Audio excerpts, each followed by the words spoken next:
ఏ నోరైతే ఇంతసేపు కష్టము అది ఇదని మాట్లాడుతుందో, ఇప్పుడు అదే నోరు ఎవరిని పొగుడుతుంది? దేవుని పొగుడుతుంది. ఇప్పుడు నువ్వేం చేయాలా? కష్టాలు బాధలు అన్నీ చెప్తానే ఉన్నావు, కానీ ఒకవేళ నువ్వు మొరపెడుతున్నట్టయితే నీ నోటి నుంచే స్తుతి వచనం బయటికి వస్తుంది.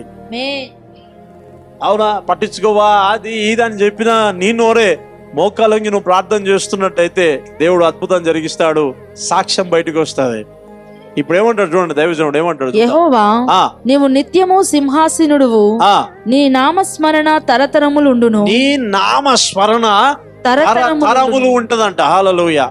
నీవు లేచి సియోనును కరుణించదవు. ఏం చేయాలంటే ఏమంటాడు? సియోనును కరుణించదవు. ఇంతకు ముందు ఏమన్నాడు? కరుణిస్తావా లేదా? నువ్వు పట్టించుకోకపోతే ఎట్లా ప్రభువా అని అన్నాడు. ఇప్పుడు ఏమంటాడు? నీవు లేచి. ప్రభు చెప్తున్నాడా ఆయన చెప్తున్నాడా?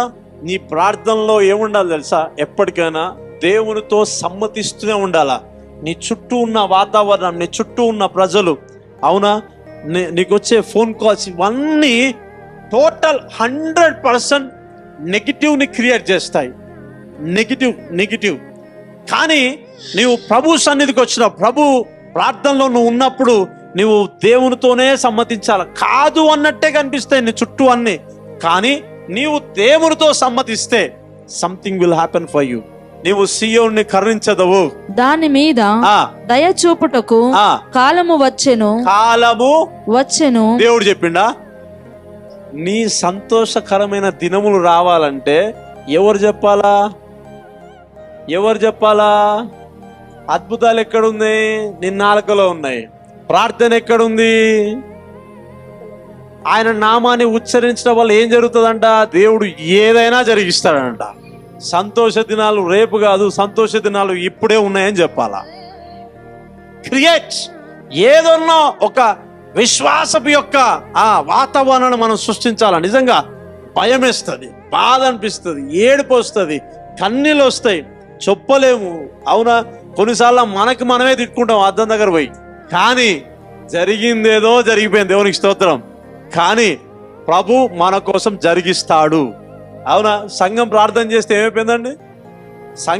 చెరసాల సంఖ్యలు మిషన్లు పెట్టాలా, 100 మంది పనిచేయాలా. కానీ సంఘంలో ఉన్న 10 మంది ప్రార్థన చేస్తే తెంపబడిందంట. హల్లెలూయా.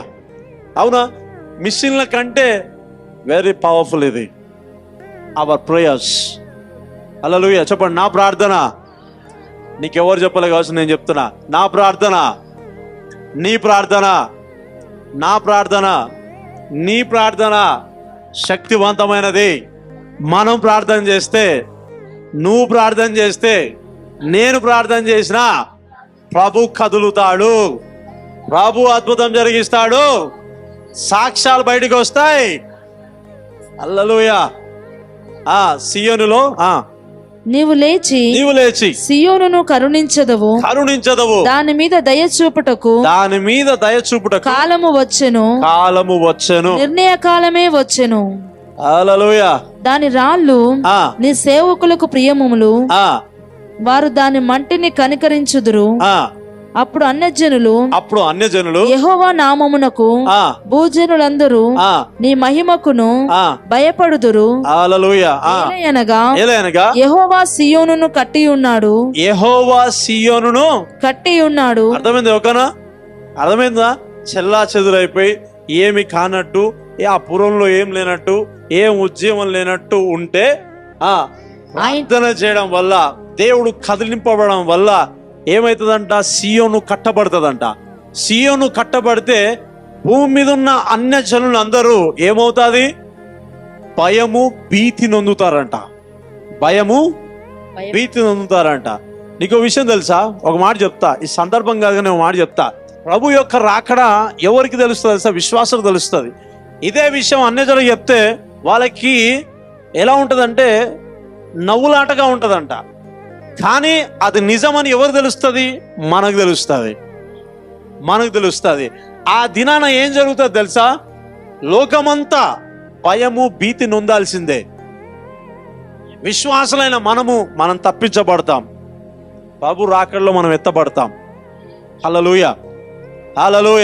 మనం ఏదో ఆషామాషగా దేవుని ఆరాధించట్లేం. దేవునితో యుగయుగాలు జీవించడానికి మనం వెళ్తున్నాం. దేవునికి స్తోత్రం. హల్లెలూయా. ఏదో క్రైస్తవ జీవితం ఏదో అన్నట్టు కాదు. No no no no. God is watching. God is watching.